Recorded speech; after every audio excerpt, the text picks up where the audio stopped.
मरियम नवाज के दोस्त रहे हैं और नरेंद्र मोदी जी नवाज शरीफ के दोस्त रहे हैं और नरेंद्र मोदी जी की पार्टी को पाकिस्तान से बहुत अच्छी दोस्ती है, बहुत लगाव है। उन्हीं के नेता ने जिन्ना की मजार पर जाकर के चादर चढ़ाने का काम किया था लाल कृष्ण आडवाणी ने, और फिर उसे नरेंद्र मोदी जी ने भारत रत्न से नवाजा था।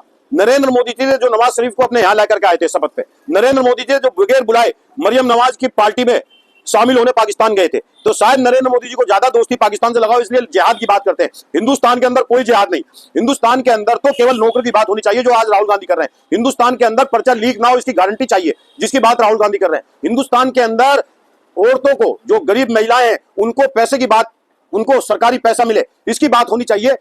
जो आज राहुल गांधी कर रहे हैं कि हर गरीब महिला को 1 लाख रुपए महीना उसके बैंक में जाएगा, यानी 8,500 रुपए महीना। ये छोटी बात नहीं है, इसकी बात राहुल गांधी कर रहे हैं। 400 का सिलेंडर गरीब महिला को मिले, इसकी बात राहुल गांधी कर रहे हैं। राहुल गांधी बात कर रहे हैं 30 लाख रोजगार की, पहली नौकरी पक्की की। राहुल गांधी बात कर रहे हैं किसानों की एमएसपी समर्थन मूल्य की। राहुल गांधी बात कर रहे हैं गारंटी, नरेंद्र मोदी की गारंटी और गधे की लात बात, इसमें कोई फर्क नहीं है। पूरे दुनिया मैं कह रहा हूं कोई फर्क नहीं है।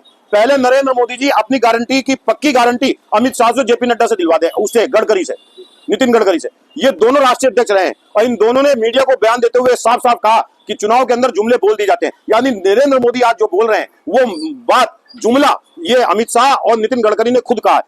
अगर गारंटी किसी की है इस देश के अंदर, अपनी बात की वैल्यू है इस देश के अंदर, वो केवल एक वाहिद नेता है जो गांधी के रास्ते पे चल रहा है, राहुल गांधी। उसकी बात की गारंटी है। और गारंटी ऐसे नहीं है, गारंटी इस तरीके से है, बाबा साहब से नफरत करती है, ऐसा भी कह रहे हैं। अरे भाई, वोट लेने के लिए आप ये कह दो बाबा साहब से नफरत करती है। अच्छा, बाबा साहब के अनुयायी कौन है? दलित समाज के लोग है या नहीं है?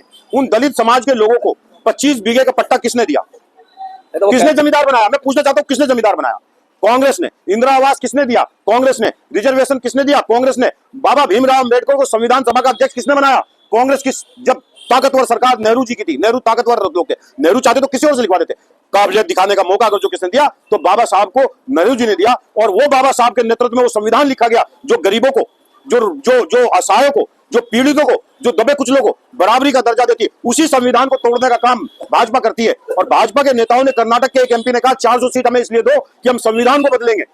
जब तक मैं मोदी जी से कहना चाहता हूं और भाजपा के लोगों से कहना चाहता हूं और दलित समाज को इस बात की गारंटी देना चाहता हूं, देश के अंदर जब तक कांग्रेस के नेता रहेंगे, कांग्रेस के लोग रहेंगे, कांग्रेस की नीति रीति रहेगी, इस देश के संविधान को तोड़ने की और इस देश के संविधान को बदलने की हैसियत देश के किसी नेता की नहीं है। मोदी जी कह रहे हैं 400 सीट मुझे इसलिए दीजिए कि कांग्रेस और इंडिया गठबंधन के साजिश को मैं रोक सकूं।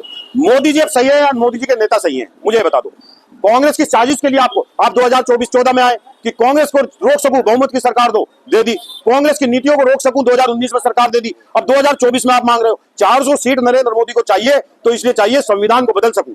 हम संविधान को नहीं बदलने देंगे। बाबा साहब के लिखे हुए संविधान को इस देश के अंदर कोई नहीं बदल सकता। ये संविधान अटल है, अटूट है। ये संविधान लोगों को बराबरी का दर्जा देता है। इस देश के दलित समाज को समझना चाहिए, ये मायावती को प्रधानमंत्री बनाने का चुनाव नहीं है। ये देश के कांग्रेस पार्टी और नरेंद्र मोदी के बीच में है। या तो प्रधानमंत्री बनेगा नरेंद्र मोदी या बनेगा राहुल गांधी। अगर प्रधानमंत्री नरेंद्र मोदी बनेगा और 400 सीट दे दी गई तो इस देश के संविधान को 2024 के बाद तोड़ दिया जाएगा, बदल दिया जाएगा। प्रधानमंत्री कहते हैं कुछ नहीं होगा, संविधान से ही देश चलेगा।